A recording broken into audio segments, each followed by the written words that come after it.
Good morning class. Today I am going to take class on subject medical surgical nursing and the topic is rhinitis. So what is the definition of rhinitis? It is an inflammation of nasal mucosa. Means अगर nose के mucous membrane में अगर कोई inflammation होता है तो उसे हम क्या बोलते हैं? Rhinitis. So rhinitis is a group of disorders characterized by inflammation and irritation of the mucous membranes of the nose. अगर नोज के म्यूकस मैम्ब्रेन में अगर कोई इरिटेशन या फिर इन्फ्लामेशन होता है तो उसे हम क्या बोलते हैं? Rhinitis. Next is, what are the classification of rhinitis? There are two classification. First is acute rhinitis, second is chronic rhinitis. So first we'll see acute rhinitis. It is further divided into two types, non-allergic and second is allergic. Now we'll see under non-allergic what comes. First is infective and second is non infective. So infective इसके अंदर भी दो चीज़ आते हैं, viral infection and bacterial infection. Viral infection में क्या आता है? कॉमन कोल्ड आता है. और वायरल राइनाइटिस में क्या होता है? फ्लू की वजह से होता है. जो राइनाइटिस होता है उसको हम क्या बोलते हैं? वायरल राइनाइटिस या फिर कॉमन कोल्ड बोलते हैं. ठीक है, जो कि वायरल इन्फेक्शन के कारण कॉज होता है. नेक्स्ट बैक्टीरियल इन्फेक्शन में क्या होता है? अगर वायरल इन्फेक्शन ट्रीट नहीं होता है तो वो आगे चल के और इन्फेक्शन कॉज करता है, जिसे हम बोलते हैं सेकेंडरी इन्फेक्शन. उसे हम क्या बोलते हैं? Bacterial infection. अगर वायरल इन्फेक्शन ठीक नहीं होता है, उसके कारण फर्दर और इन्फेक्शन कॉज होता है, उसको हम क्या बोलते हैं? बैक्टीरियल इन्फेक्शन या फिर सेकेंडरी इन्फेक्शन बोलते हैं. नेक्स्ट आपका आता है नॉन इन्फेक्टिव. नॉन इन्फेक्टिव के अंदर आता है वैसोमोटर राइनाइटिस. वैसोमोटर राइनाइटिस में क्या होता है? इट इज़ इसमें क्या होता है? क्रॉनिक स्नीजिंग होता है और नेजल कंजेशन होने लग जाता है, रनी नोज होने लगता है. Then next is rhinitis due to chemical irritants. Chemical irritants के वजह से भी अगर नोज के म्यूकस मैम्ब्रेन इन्फ्लेमेशन हो रहा है तो वो किसके अंदर आता है? नॉन इन्फेक्टिव राइनाइटिस के अंदर आता है. नेक्स्ट है एलर्जिक. एलर्जिक राइनाइटिस में आता है आपका हे फीवर. हे फीवर में क्या होता है? It is an allergic response है. ठीक है, इसमें क्या होता है? रनी नोज होता है, वाटरी आइज होता है, स्नीजिंग होता है, इचिंग होने लग जाता है म्यूकस मैम्ब्रेन में. तो इसको हम क्या बोलते हैं? हे फीवर, जो कि आपका किस में आता है? एलर्जिक राइनाइटिस के अंदर आता है. नेक्स्ट हम सेकेंड टाइप देखेंगे, क्रॉनिक राइनाइटिस. इसमें भी आता है आपका non allergic and second is allergic. First non allergic के अंदर पे आता है non specific and second is specific. Non specific के अंदर आता है chronic cathedral rhinitis. Chronic cathedral rhinitis में क्या होता है? जो नोज़ और थ्रोट का जो म्यूकस मैम्ब्रेन रहता है या फिर लाइनिंग होता है उसमें स्वेलिंग हो जाता है और म्यूकस का ओवर प्रोडक्शन होने लग जाता है. मीन्स म्यूकस का प्रोडक्शन होने लगता है, जिसे हम क्या बोलते हैं? Chronic cathedral rhinitis. नेक्स्ट हम देखेंगे chronic hypertrophic rhinitis. Chronic hypertrophic rhinitis में क्या होता है? ये क्रॉनिक डिजीज है. इसमें क्या होता है? जो म्यूकस मैम्ब्रेन, नोज का म्यूकस मैम्ब्रेन या फिर नेजल कैविटी का सब म्यूकोसल लेयर में क्या होने लग जाता है? हाइपरट्रॉफी. मतलब उसका टिश्यूज या सेल्स है उसका क्या साइज ग्रोथ होने लग जाता है, इंक्रीज होने लग जाता है, जो आगे चलकर क्या करता है? म्यूकस प्रोडक्शन करने लगता है. नेक्स्ट आपका आता है chronic atrophic rhinitis. Atrophic means atrophy nasal mucosa का क्या होने लग जाता है? एट्रोफी होने लग जाता है. एट्रोफी मतलब रिडक्शन इन साइज. मतलब जो म्यूकोसल लेयर होता है नोज का, उसका क्या होने लग जाता है? वो साइज जो है श्रिंक होने लगता है. ठीक है. नेक्स्ट है आपका राइनाइटिस मेडिकामेंटोसा. इसमें क्या होता है? सर्टेन ड्रग्स होते हैं, उसके यूज़ करने की वजह से क्या होता है? राइनाइटिस होता है. देन आपका आता है सेकेंड स्पेसिफिक. स्पेसिफिक में आता है स्क्लेरोमा. स्क्लेरोमा में क्या होता है? म्यूकस मैम्ब्रेन में क्या होने लग जाता है? एक हार्ड पैच का फॉर्म होने लग जाता है. टिश्यू का हार्ड पैच का एक फॉर्मेशन होने लग जाता है, जो आगे चल के क्या करता है? म्यूकस प्रोडक्शन करने लगता है. नेक्स्ट है आपका रेयर टाइप्स. रेयर टाइप्स में आगे बहुत कम पाया जाता है, जैसे कि आपका सिफिलिस है, एसटीडी सेक्सुअली ट्रांसमिटेड डिजीज़ है. द नेक्स्ट है ट्यूबरकुलोसिस है, ल्यूपस है, देन लेप्रोसी. ये भी क्या है? आपके नॉन स्पेसिफिक के अंदर पे आता है, स्पेसिफिक राइनाइटिस के अंदर में आता है। नेक्स्ट है आपका एलर्जिक। एलर्जिक में आता है आपका पेरिनियल एलर्जिक राइनाइटिस। इसमें क्या होता है,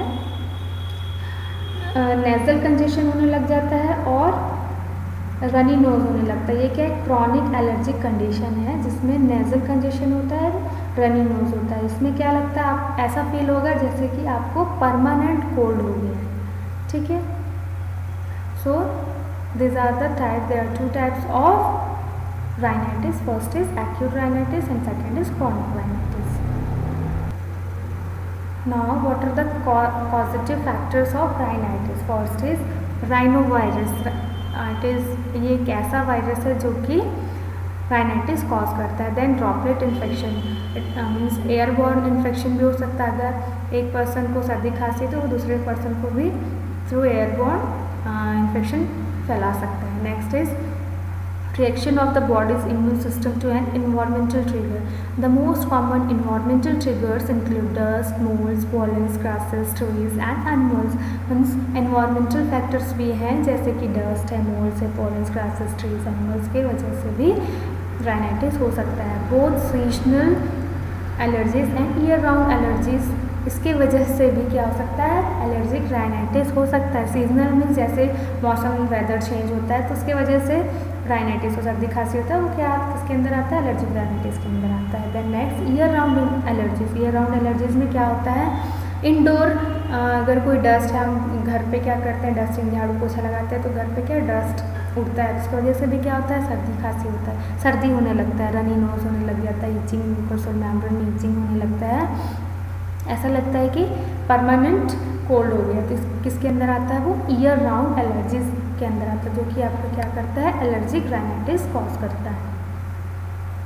नेक्स्ट है चेंजेस इन टेम्परेचर। टेम्परेचर अगर चेंज हुआ है उसके वजह से भी हो सकता है। Over the counter drugs use करते हैं, जैसे नेजल डिकंजेशंस का यूज़ करते हैं। नेजल कंजेशन हो जाता है, उसको डिकंजेशन करने के लिए यूज़ करते हैं, जैसे कि सर्टेन ड्रग्स, कुछ ड्रग्स आते हैं, मेडिसिन आते हैं, जैसे एस्प्रिन यूज़ करते हैं, ओवर द काउंटर ड्रग्स के अंदर आते हैं। कुछ ऐसे ड्रग्स आते हैं जो ओवर द काउंटर हम यूज़ करते हैं, उसकी वजह से भी क्या होता है, राइनाइटिस होता है।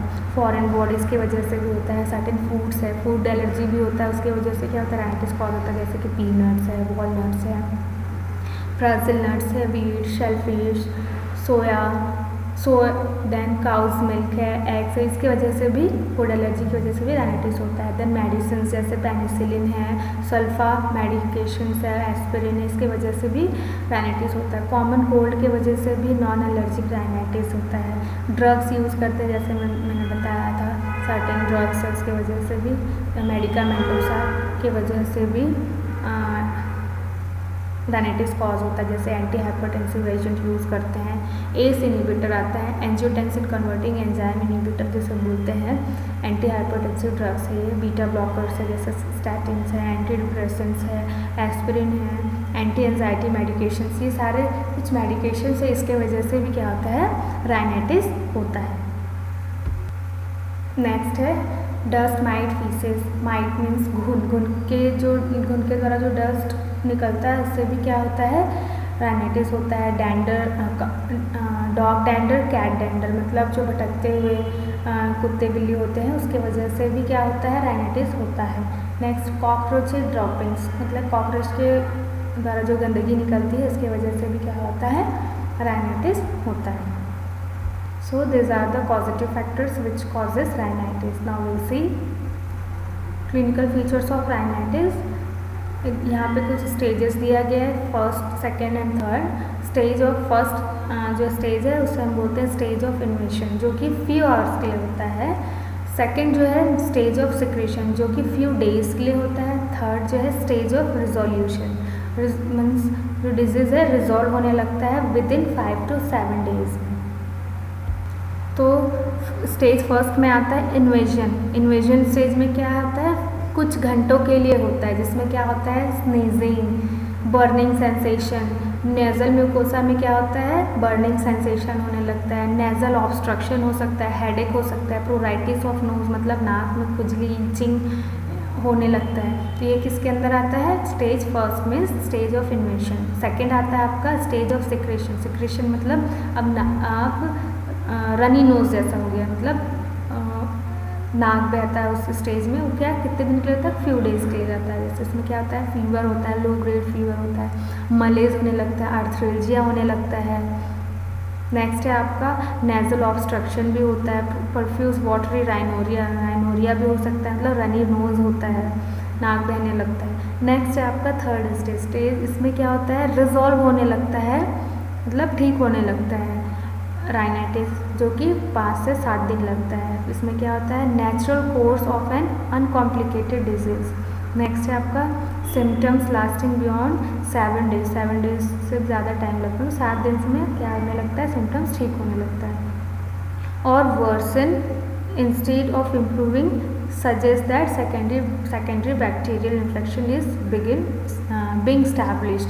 मतलब जैसे हमने बताया था, वायरल इन्फेक्शन अगर ठीक नहीं होता है तो वो आगे चल के क्या करता है? बैक्टीरियल इन्फेक्शन कॉज करता है, सेकेंडरी इन्फेक्शन कॉज करता है। यही बताया। There are 3 stages. First is invasion, second is secretion and third is resolution stage. तो ये थे आपके क्लिनिकल फीचर्स ऑफ राइनाइटिस। अभी हम देखेंगे what are the treatment of rhinitis. Rhinitis के लिए हम क्या देंगे? सपोर्टिव ट्रीटमेंट देंगे। इसमें हम क्या बोल सकते हैं? पेशेंट को बेड रेस्ट करने के लिए बोल सकते हैं, एनाल्जेसिक्स दे सकते हैं, नेजल डिकंजेस्टेंट्स दे सकते हैं। इसमें हम ड्रॉप्स भी दे सकते हैं, सिस्टेमिक इंस्टिलेशन भी हम कर सकते हैं। देन हम लोग ओकेशनली स्टीम इनहेलेशन देते हैं पेशेंट को। तो ये सब क्या आता है? आपके सपोर्टिव ट्रीटमेंट के अंदर आता है। एंटीबायोटिक्स भी दे सकते हैं। सेकेंडरी बैक्टीरियल इन्फेक्शन अगर है पेशेंट को तो हम एंटीबायोटिक्स भी देते हैं। हम antihistamines and corticosteroids nasal spray भी देते हैं। कॉम्बिनेशन में ड्रग का नाम बताया गया है यहाँ पे, कॉम्बिनेशन ड्रग दिया गया है ब्रोमफेनिरामाइन एंड स्यूडोएफिड्रिन। तो ये ड्रग्स हैं combination of antihistamine decongestant medication के। देन क्रोमोलिन ड्रग है जो कि आपका मास्ट सेल स्टेबलाइज़र होते हैं। नेक्स्ट जो कि क्या करता है? हिस्टामिन के रिलीज को इनहिबिट करता है। हिस्टामिन रिलीज हुआ मतलब इन्फ्लामेशन कॉज होता है हिस्टामिन की वजह से। तो क्या करता है यहाँ पे? जो क्रोमोलिन है वो हिस्टामिन के रिलीज को इनहिबिट करता है, जिससे क्या होता है? राइनाइटिस ट्रीट किया जा सकता है। क्या सलाइन नेजल स्प्रे का भी यूज़ किया जाता है। ये क्या होता है? डिकंजेस्टेंस होता है, माइल्ड डिकंजेस्टेंस होता है, जो कि क्या करता है? म्यूकस को लिक्विफाई होता है, जिससे क्या म्यूकस इजली बाहर निकलता है। देन हम इप्राट्रोपियम ब्रोमाइड भी है नेजल इनहेलेशन, वो भी पेशेंट को दे सकते हैं। नेक्स्ट है इंट्रानेजल कॉर्टिकोस्टेरॉइड भी हम प्रिस्क्राइब करते हैं, पेशेंट को दे सकते हैं। ऑप्थेल्मिक एजेंट्स भी है, जैसे कि है क्रोमोलिन ऑप्थेल्मिक सॉल्यूशन 4% भी हम दे सकते हैं। क्यों देते हैं? अगर इरिटेशन है, ईचिंग है, रेडनेस ऑफ द आई है तो उसको रिलीव करने के लिए हम इंट्रानेजल कॉर्टिकोस्टेरॉइड देते हैं या फिर ऑप्थेल्मिक एजेंट्स देते हैं। देन ल्यूकोट्रिन मॉडिफायर देते हैं, जिसमें आता है मॉन्टेल्यूकास, ज़ैफरल्यूकास्ट एंड जिल्यूटिन। तो ये सब आपके आते हैं ल्यूकोट्रिन मॉड्यूलेटर्स के अंदर में आते हैं। ये भी सारे ड्रग्स हम यूज़ करके राइनाइटिस को ट्रीट कर सकते हैं। सो आज हमने पढ़ा rhinitis, definition of rhinitis, types of rhinitis, causative agents of या फिर causative factors of rhinitis, clinical features and treatment of rhinitis. So thank you class.